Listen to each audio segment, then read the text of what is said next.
chers amis, chers camarades, monsieur le maire de Marseille, cher Benoît, monsieur le maire du 2e et 3e arrondissement, cher Anthony, monsieur le maire du 4e et 5e arrondissement, cher Didier, mesdames et messieurs les élus, mesdames et messieurs les camarades des différentes composantes de la nouvelle Union populaire écologique et sociale, chers camarades communistes, chers camarades écologistes, chers camarades socialistes, chers militantes, militants, syndicalistes, associatifs, merci à toutes et tous d'être à nos côtés.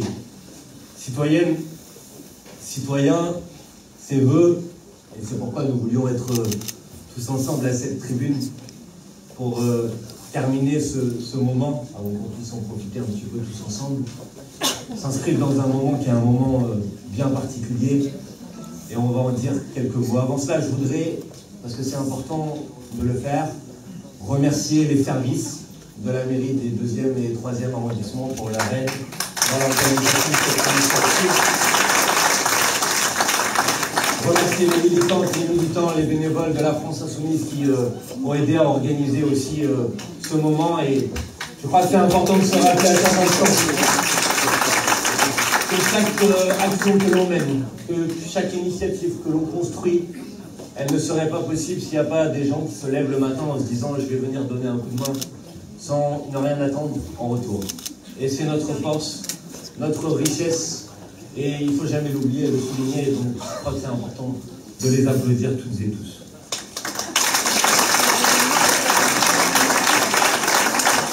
Un mot aussi pour remercier celles et ceux qui ont parlé avant moi à cette tribune, mes camarades députés, Sébastien, Hendrik, Marina Mesure, députée européenne, et puis celles et ceux qui ont parlé, Kalila, Pauline, Anifa, Bénédicte pour leurs interventions. Je crois que c'était important de montrer que vous disposez ici d'une équipe, pas seulement de parlementaires, mais aussi de visages qui se battent partout sur l'ensemble des territoires. Un mot spécial pour Bénédicte et Mohamed, parce que c'est vrai que cette fois on n'a pas réussi à gagner cette circonscription. Mais l'engagement que l'on prend collectivement ici, c'est que cette circonscription, elle ne restera pas à l'extrême droite, elle ne restera pas au Rassemblement national. C'est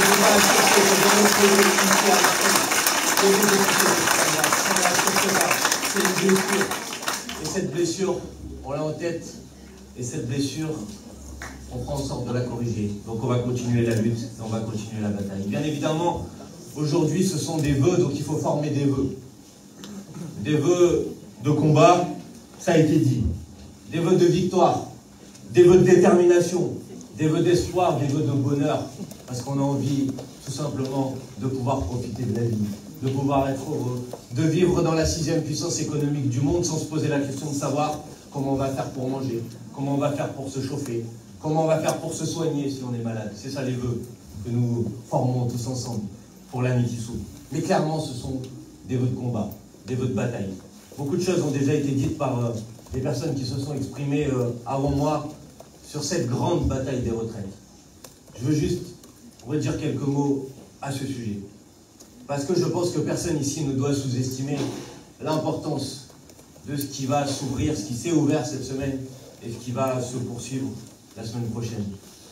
Nous savons toutes et tous que si le gouvernement réussit à passer en force cette réforme des retraites, alors il aura gagné une bataille qui est une bataille très importante dans le rapport de force. Et donc, qu'après les retraites, il y aura autre chose. Qu'après les retraites, il y aura une nouvelle réforme, peut-être, de l'assurance chômage, il y en a déjà eu. Qu'après les retraites, il y aura une nouvelle cure d'austérité pour nos services de santé. Qu'il y aura de nouvelles difficultés pour nos services publics.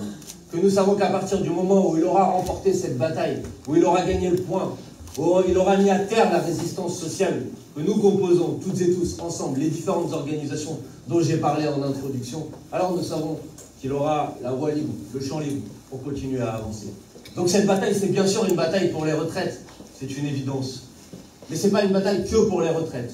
C'est une bataille qu'on se fait, pour l'idée qu'on se fait de ce pays, la France, de cette république sociale à laquelle nous aspirons, de cette nécessité de partager les richesses dans ce pays, de cette nécessité de faire en sorte que oui, on a besoin de services publics, pour ceux qui n'ont rien d'autre que cela, que oui, nous avons besoin de solidarité, d'égalité, de justice. C'est ça le sens de cette bataille qui va s'ouvrir. Et les Françaises et les Français l'ont bien compris d'ailleurs. Voilà pourquoi cette bataille, elle est essentielle. Dans cette bataille, nous avons toutes et tous une responsabilité. Nous, bien sûr, les députés, les parlementaires, il y a une responsabilité, c'est celle de la bataille parlementaire. Le gouvernement a fait un choix, un nouveau choix, autoritaire, après avoir utilisé à 10 reprises, depuis 6 mois, l'article 49.3 de la Constitution pour passer en force, notamment ses projets de loi de finances et ses projets de loi de finances de la sécurité sociale. Le gouvernement a fait un choix particulier, il a utilisé une procédure particulière, une sorte de 49.3 déguisé, qui va museler le débat parlementaire, qui va nous limiter à en gros 10, 14 jours maximum de débat à l'Assemblée nationale. Mais malgré tout ça, malgré ces contraintes, nous ferons la bataille. Nous ferons la bataille et vous pouvez nous compter sur nous. Vous pouvez compter sur nous. Nous ferons le maximum. Nous utiliserons ces 10 jours, ces 12 jours, ces 14 jours pour pointer les mensonges du gouvernement, pour les dénoncer, pour pointer leurs contradictions, pour crédibiliser nos propositions alternatives. Nous ferons ce travail avec l'objectif que ce que nous ferons à l'Assemblée nationale serve bien sûr dans les débats parlementaires à l'Assemblée nationale, mais que ce que nous ferons à l'Assemblée nationale serve aussi à la mobilisation populaire, à la mobilisation sociale qui va se développer dans le pays. La bataille, elle est donc parlementaire, mais la bataille, elle est aussi sociale, dans la rue. Et des dates ont été annoncées, ça a été dit à l'instant, et nous devons faire en sorte d'y participer massivement. Je ne veux pas redonner beaucoup d'arguments sur ce sujet, beaucoup ont déjà été donnés. Je veux juste dire deux choses. Premièrement, non, contrairement à ce que dit le gouvernement, cette réforme n'est pas une réforme juste, c'est une réforme qui n'a rien de juste. Quand vous savez que 25% des hommes les plus pauvres meurent avant 62 ans, quand vous savez qu'environ 30% des hommes les plus pauvres meurent avant 64 ans, non, ce n'est pas une réforme juste de reporter l'âge de départ à la retraite de 62 à 64 ans. Non, ce n'est pas une réforme juste d'envoyer 15 000 personnes de plus au cimetière avant l'âge de la retraite, surtout quand ces 15 000 personnes sont les plus pauvres du pays.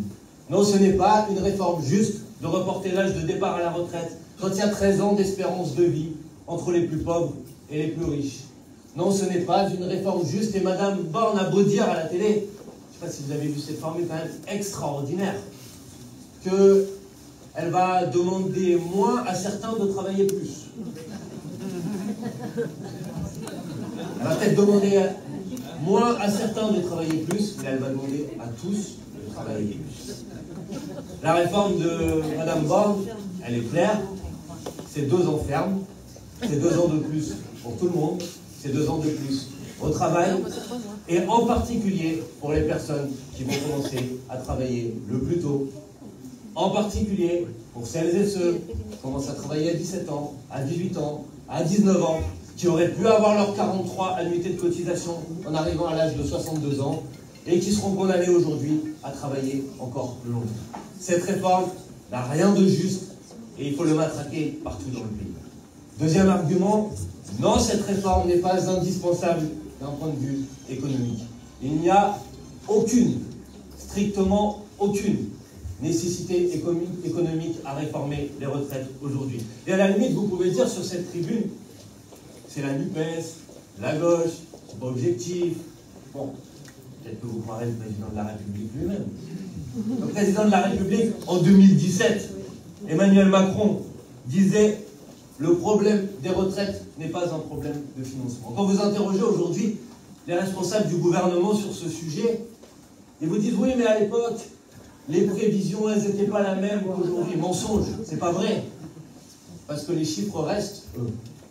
Le rapport du Conseil d'orientation des retraites de 2013 estimait pour l'année 2022 un déficit de 22 milliards d'euros sur notre système de retraite. Le rapport du Conseil d'orientation des retraites de 2019 estimait pour l'année 2022 le déficit à 10 milliards d'euros pour notre système de retraite. En 2022, notre système de retraite a généré 3,2 milliards d'excédents. Donc non seulement le président de la République en 2017, quand il disait que le problème des retraites n'était pas un problème financier, il ne s'appuyait pas sur des prévisions économiques qui étaient des prévisions plus dégradées qu'aujourd'hui. C'est précisément l'inverse. Les prévisions du jour, les prévisions d'aujourd'hui sont moins graves que les prévisions de 2017, à l'époque où Emmanuel Macron disait et indiquait qu'il n'y avait pas de problème de financement des retraites. Donc non, il n'y a pas de problème de financement des retraites. Et les différents chiffres que je vous ai donnés à cet instant démontrent à quel point, d'ailleurs, peut-être faut-il prendre avec un peu de précaution les prévisions du Conseil d'orientation des retraites à 10 ans, à 15 ans ou à 20 ans, quand on voit qu'il y a 10 ans, ils annonçaient 22 milliards de pertes en 2022 et qu'on a eu finalement 3 milliards d'euros d'excédent. Mais allez, disons que le Conseil d'orientation des retraites fait des prévisions qui sont des prévisions exactes. Alors il manquerait entre 10 et 12 milliards d'euros entre 2022 et 2032. Comme ça vous fait des chiffres, peut-être que vous ne vous rendez pas compte de ce que ça représente. 10 milliards d'euros, c'est ce que rapporterait un impôt de solidarité sur la fortune un peu renforcé par rapport à celui qui existait avant.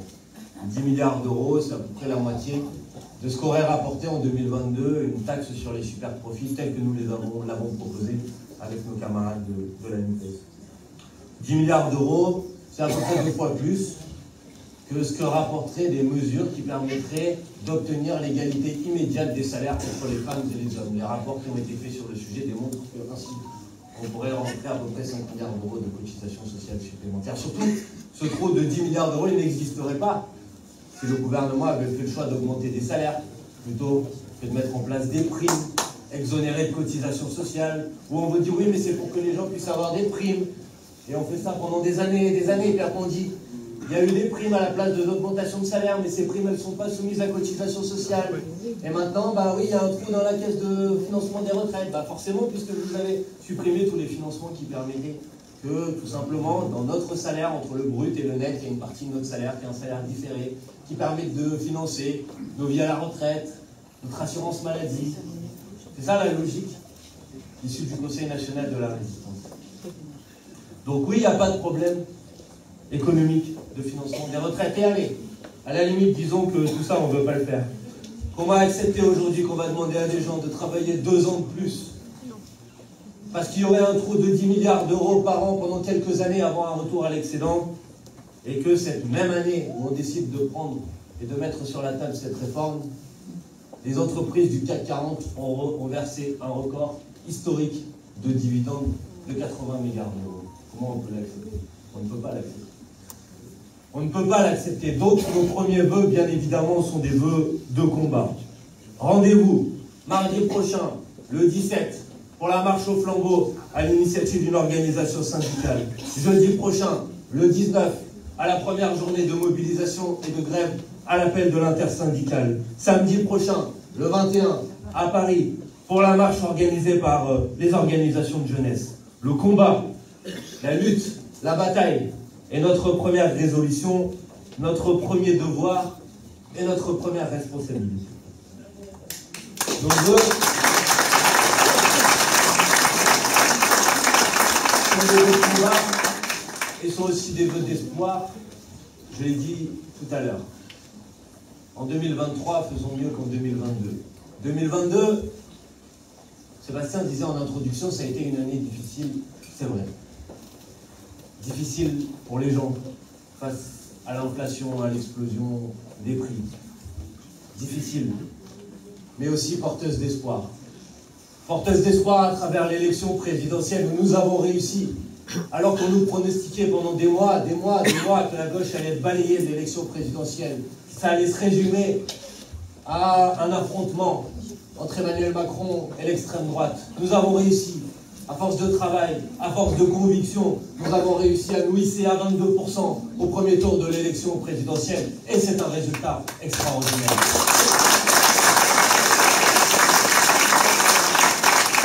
En 2022, nous avons réussi, sur cette lancée, à constituer, tous ensemble, avec nos partenaires qui sont ici dans cette salle, cette belle alliance, ce beau rassemblement de la nouvelle Union populaire, écologique et sociale. Alors, bien évidemment, tout le monde a dû faire des efforts, c'était pas toujours facile, c'est certain. Et il faut rendre hommage, et moi je le fais ici, à ce micro. Et malgré le fait qu'on se soit parfois combattu, qu'on ait parfois eu des mots difficiles les uns par rapport aux autres, moi je rends hommage ici à Olivier Faure, premier secrétaire du Parti Socialiste. C'était une décision extrêmement courageuse. Grand hommage à Benoît Romain Kachibou, le candidat de la nouvelle droite populaire et politique sociale pour l'initiative. Je rends hommage à Julien Bayou, parce que c'était pas toujours facile pour les écologistes. Je rends hommage aux militants communistes qui se sont engagés dans ces campagnes des élections législatives. Bien sûr, il y a des désaccords qui peuvent subsister, qui peuvent continuer à exister, ils n'ont pas disparu. Mais on a discuté, on a travaillé, on a construit ensemble, pas seulement 5, 6, 10 propositions sur lesquelles on était tous d'accord. On a fait un travail sérieux, parce qu'on a voulu prendre au sérieux les gens, les citoyens. Pas faire semblant qu'on est d'accord, pour à la fin dire non, on n'est pas d'accord. On a fait un programme partagé, avec de nombreuses mesures. Oui, il y avait quelques points qui étaient des points de désaccord. On a dit, on ne l'a pas mis de côté, on ne les a pas mis sous le tapis, on les a écrits. On a dit, sur ces sujets-là, on n'est pas encore tout à fait d'accord. Et bien, c'est l'Assemblée nationale, c'est le Parlement qui décidera. On a fait un travail qui a redonné de l'espoir. On a fait un travail qui a permis ensuite de mener ces batailles ensemble. Et vous vous en rappelez, tout le monde nous disait oui, la NUPES, une fois que l'élection législative sera terminée, chacun va retourner dans son coin, ça ne tiendra pas 2 minutes, ça ne tiendra pas 2 jours. On a travaillé, on a construit ensemble l'intergroupe à l'Assemblée nationale, comme on s'y était engagé. Et ça fonctionne, et on travaille ensemble, et on dépose des amendements aussi ensemble, et on fait des contre-propositions de loi ensemble, et on se bat ensemble, et on a déposé des motions de censure ensemble, et on va continuer à le faire ensemble. Et cette bataille sur les retraites, on va la mener ensemble, à l'Assemblée nationale, dans la société. On va organiser des meetings de la NUPES. Le premier, il est mardi prochain au gymnase Japy à Paris. J'espère qu'on pourra en faire ici un à Marseille. Il y en a un vendredi prochain, à l'invitation de notre camarade Pierre Daréville, député communiste des Bouches-du-Rhône, qui invite, Sébastien représentera aussi la France Insoumise dans ce meeting. Nous y participerons. Et nous continuerons à le faire. Et en 2023, Hendrik l'a dit tout à l'heure, peut-être que nous serons invités à retourner aux urnes. Peut-être. Nous verrons. Soyons prêts en tout cas. Parce qu'il ne me préviendra pas. Parce que des fois, j'ai des camarades qui me disent mais tu crois vraiment que Macron il va dissoudre? Parce que franchement, c'est pas, ce serait pas bien pour nous, parce que c'est pas le meilleur moment pour nous. Soyez pas naïfs, hein. Pensez pas qu'Emmanuel Macron il va dissoudre au moment où c'est le plus positif. Emmanuel Macron, s'il doit dissoudre, c'est parce qu'il pense que c'est positif pour lui, première hypothèse, ou deuxième hypothèse, parce qu'il n'a pas le choix et parce qu'il est obligé de dissoudre. Bon, donc la question qui nous est posée, il faut prendre les choses étape par étape. C'est comment on le fait reculer sur la question des retraites. Comment il range sa réforme dans les tiroirs et dans les placards. Et alors la question du pouvoir, elle sera posée. Et à ce moment-là, il faudra qu'on soit prêt à repartir à la bataille. Et à ce moment-là, Bénédicte, si on veut avoir la majorité des députés à l'Assemblée nationale, dans la 3e circonscription des Bouches-du-Rhône, il faudra des députés de la France et pas des députés de la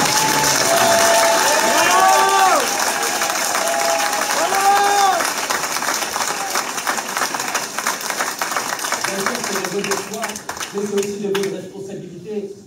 Et disons les choses franchement. C'est ça ou le chaos.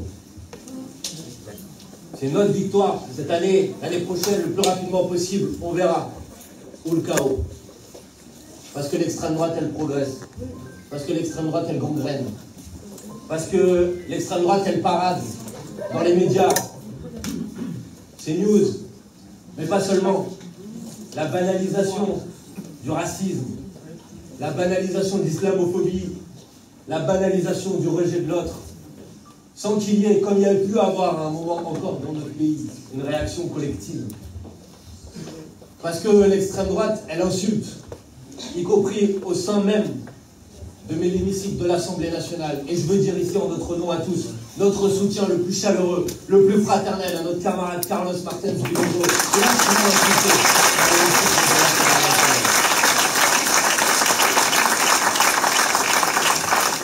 Parce que l'extrême droite, elle tue aussi.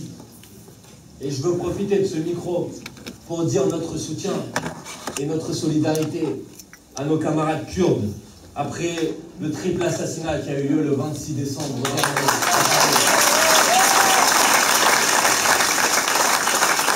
n'oublie pas qu'il y a 10 ans déjà, 3 militantes kurdes avaient été assassinés. Et je n'oublie pas à quel point la France a pu compter sur le peuple kurde pour lutter en Irak, en Syrie, contre Daesh, contre l'obscurantisme.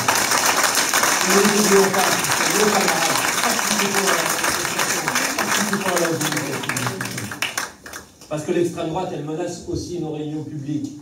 Elle attaque, elle essaye de nous intimider, elle essaye de nous fracturer, elle essaye de nous diviser. On a avec cette question des retraites une opportunité décisive de rappeler que c'est l'unité du peuple, quelle que soit notre couleur de peau, quelle que soit notre religion si on en a une, quel que soit tout ça, que c'est l'unité du peuple qui peut nous permettre de les faire reculer, de gagner, de vivre mieux demain.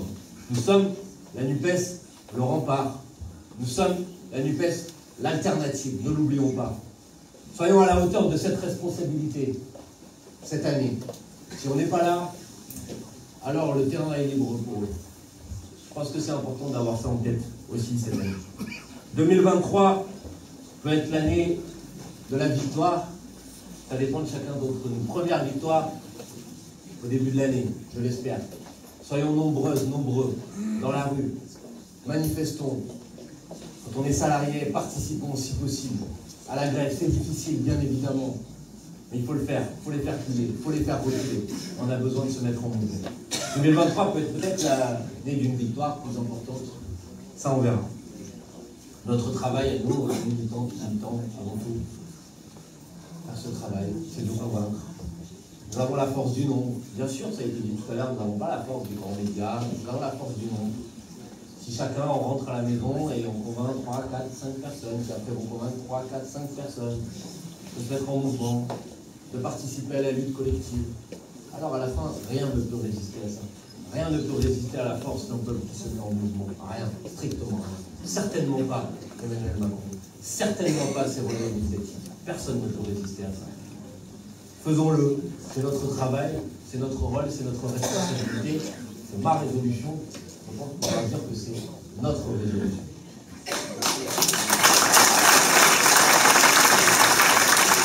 Alors, pour terminer, je vous remercie d'avoir été présent et en vous disant ensuite on prendra un moment pour poursuivre ces discussions tous ensemble. Je voulais moi aussi citer Jean Jaurès. Jaurès disait: c'est à nous de fatiguer le doute du peuple par la persévérance de notre dévouement. Alors soyons persévérants, soyons dévoués. Bonne année 2023 à toutes et tous.